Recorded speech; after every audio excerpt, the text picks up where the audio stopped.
ஆயிரம் கை உண்டென்றால் நீ ஒரு கை தரக்கூடாதா?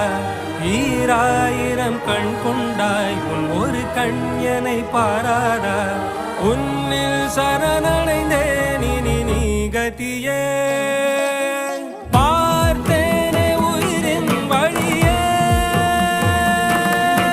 யார் கண்ணும் காணா முகமே. கல்